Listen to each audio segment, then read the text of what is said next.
The little girl's voice was so quiet that most people in the bakery never even noticed it. The customers were busy choosing colorful pastries, taking photos of expensive desserts, and discussing weekend plans. The workers rushed from one order to another. But one sentence floated through the air and seemed to stop time itself. "Do you have an expired cake for my daughter?" The woman asking the question looked exhausted. Her clothes were clean but worn. Dark circles rested beneath her eyes, and her hands trembled slightly as she held the hand of a small girl standing beside her. The little girl could not have been older than 6. She stared at the display case filled with beautiful cakes, her eyes shining with hope she was trying very hard to hide. At a corner table sat a wealthy businessman named Victor Hale. He had come to the bakery after a long morning of meetings. His tailored suit, expensive watch, and luxury car parked outside revealed a life most people could only dream about. He was reviewing financial reports on his tablet when those few words caught his attention. He slowly lowered the screen and listened. "Before we continue, if you believe kindness can change lives and that everyone deserves a second chance, please like this video, share it with someone who needs a little hope today, leave a comment telling us where you're watching from, and subscribe to Acts That Matter for more heartwarming stories that remind us of the good still left in the world." The woman's name was Marisol Finch. Life had not always been this difficult for her. Just 3 years earlier, she had been a nursing assistant with a steady income and a small but comfortable apartment.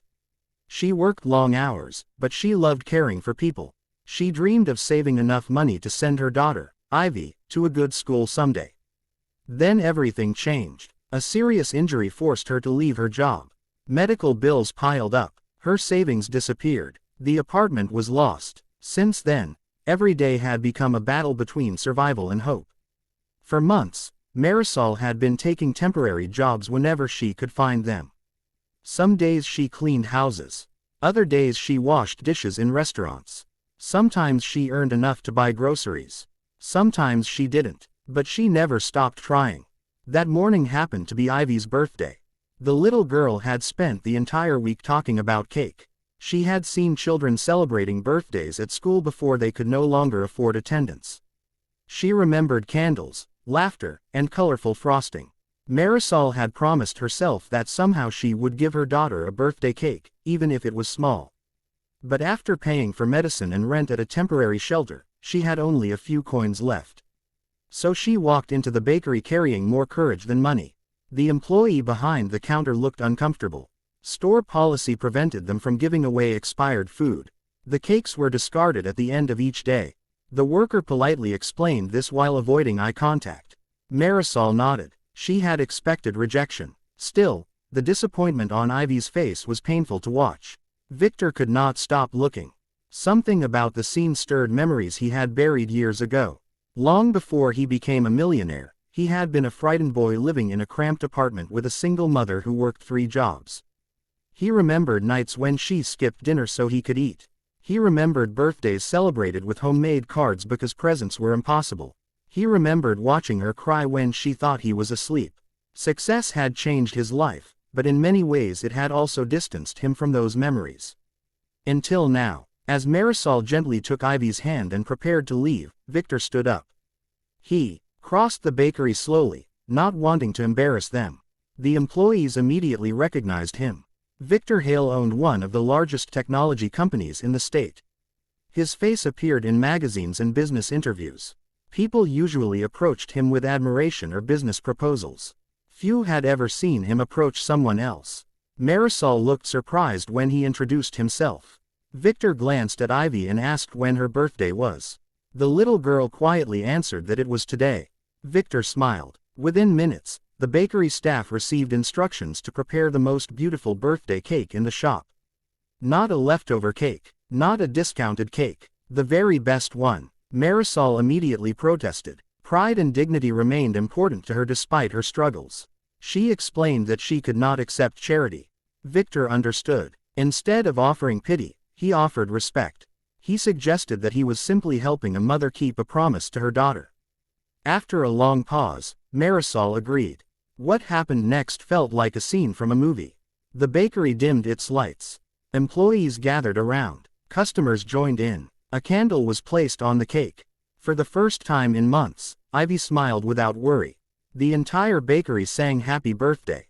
Tears filled Marisol's eyes. Victor noticed that while everyone celebrated the little girl, the mother remained strangely distant. There was gratitude in her expression, but also exhaustion deeper than ordinary hardship.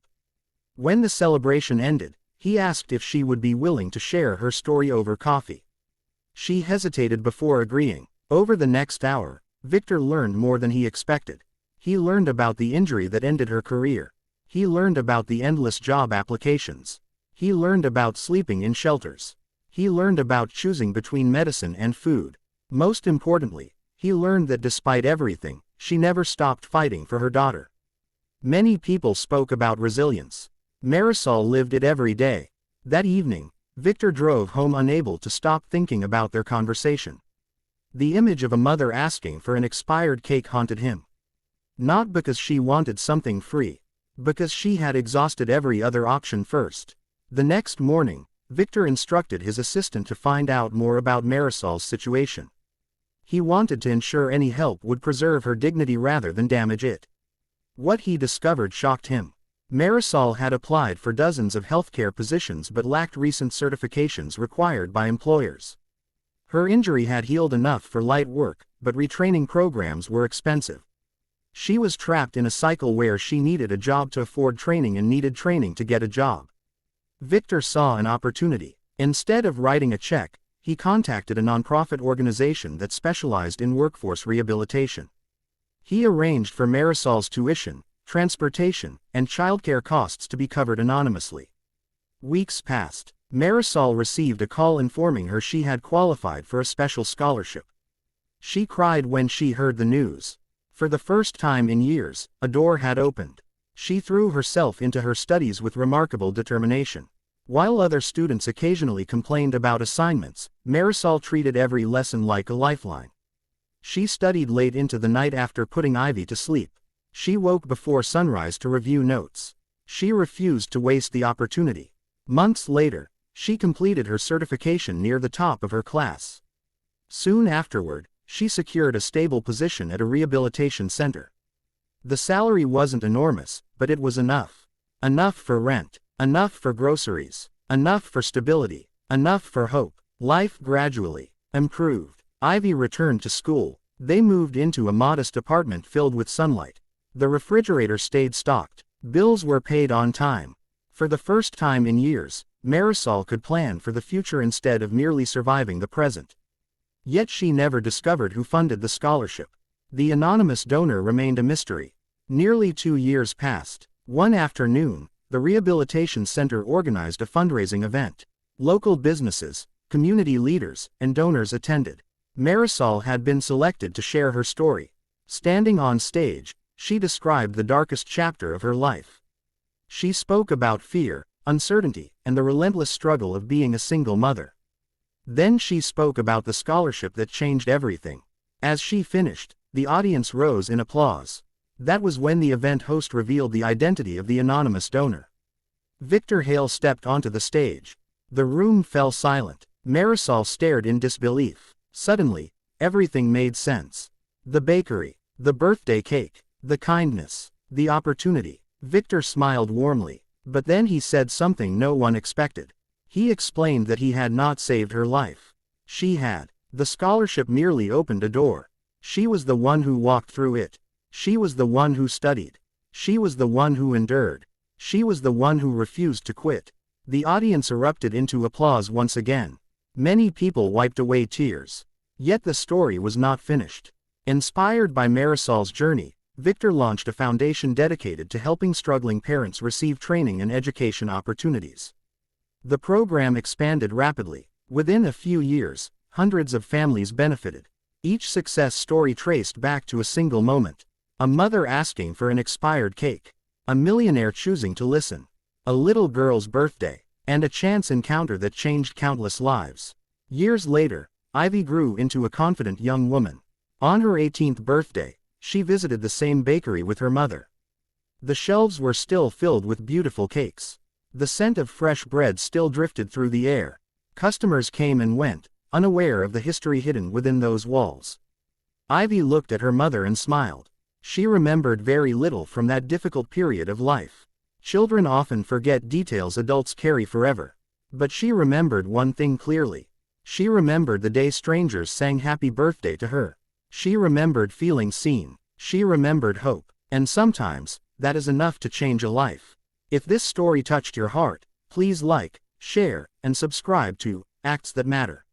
Your support helps spread stories of compassion, courage, and kindness to people who may need them most today.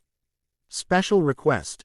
Before this story ends, please leave a comment with the words, "Kindness still matters," if you believe one act of compassion can completely change someone's future. As the sun set outside the bakery windows, Marisol looked at her daughter and realized something beautiful. The greatest gift she had ever received was not the cake, the scholarship, or even the job. It was the reminder that even in the hardest seasons of life, goodness can appear when you least expect it. Sometimes it arrives through a stranger who chooses to listen. Sometimes through a small act of kindness. And sometimes through a little girl whose birthday wish became the beginning of a miracle that touched far more lives than anyone could have imagined.